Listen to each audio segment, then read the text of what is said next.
Bonjour à toutes et à tous, bienvenue sur indaybooks.com. Aujourd'hui, j'ai le plaisir de vous présenter la toute dernière liseuse de chez Kobo qui s'appelle la Kobo Nia. La Kobo Nia est une toute petite liseuse, vous voyez, elle tient vraiment dans ma main.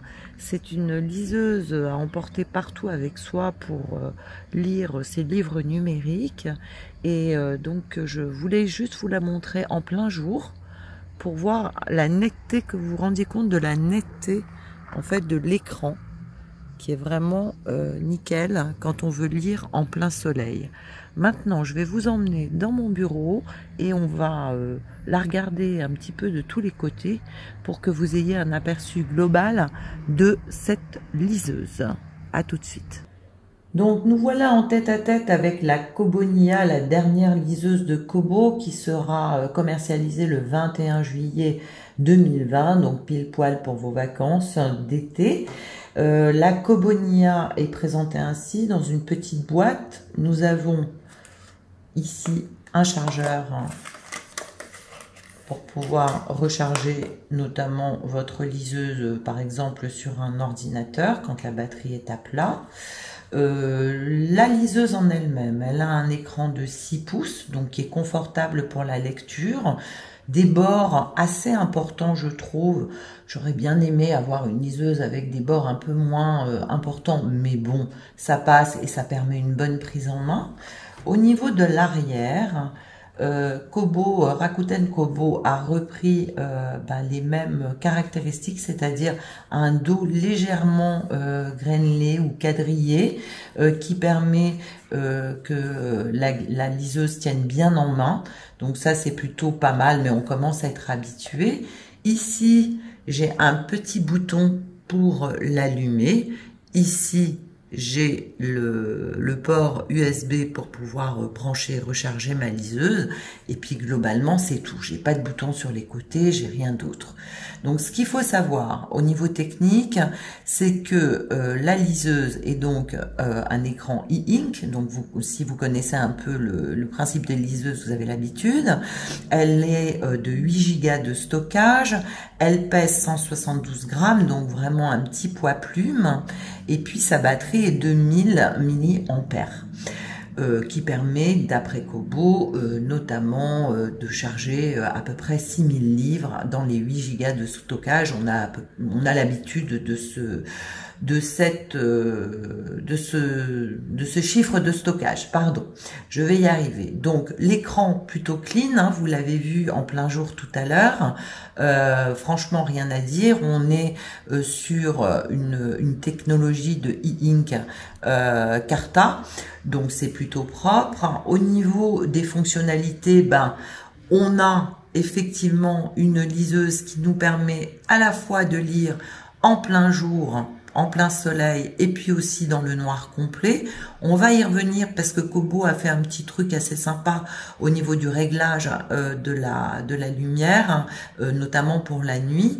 On a toujours nos paramètres qui sont ici. Voilà, donc là je règle mes paramètres en fonction de ce que je veux. On a toujours bien entendu la fonction dictionnaire, la fonction de surlignement de certains passages.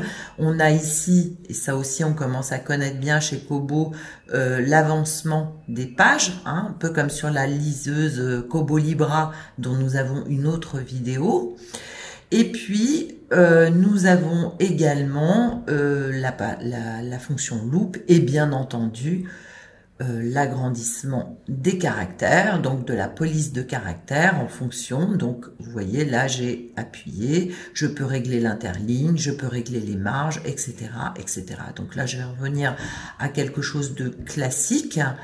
La fonction intéressante, donc bien entendu, on a toujours la librairie intégrée qui me permet 24/24 d'acheter des livres numériques dans la librairie intégrée sur Kobo.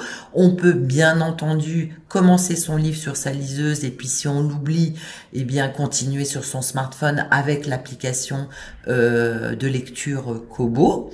La bibliothèque, la librairie, tout ça, ça n'a pas trop changé. Maintenant, je rentre dans un livre Donc par exemple là, et c'est ce que je voulais vous montrer, c'est que au lieu d'aller dans les paramètres pour régler l'éclairage de l'écran, aujourd'hui je peux d'un simple, je vais essayer de le faire. Donc là, voilà, je ne sais pas si vous voyez, la luminosité, là, elle est à 0%, tout en haut de l'écran. Et puis, je glisse. Non, voilà, je glisse, clac, clac, clac, clac.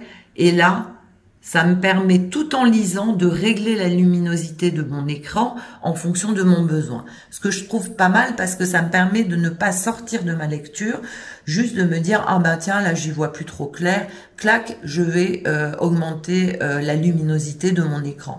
Donc ça, c'est une petite fonction que je trouve plutôt sympa chez Kobo. Sinon, ce qui est intéressant aussi, c'est son prix.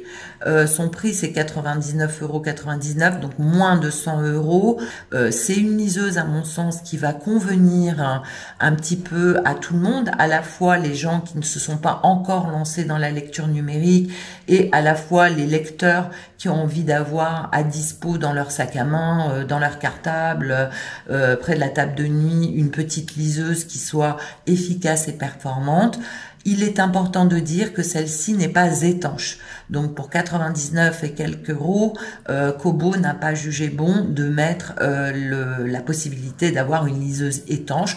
Mais franchement, je trouve que la qualité de l'image, je voulais vous montrer aussi une couverture de livre pour que vous vous rendiez compte. Vous voyez, on est vraiment pour un prix très abordable sur quelque chose de qualité qui permet une lecture optimisée sur une liseuse.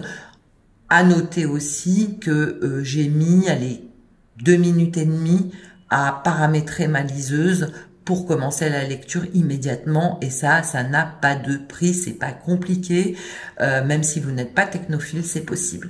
Voilà ce que je pouvais vous dire sur la Kobo Nia qui sort le 21 juillet 2020.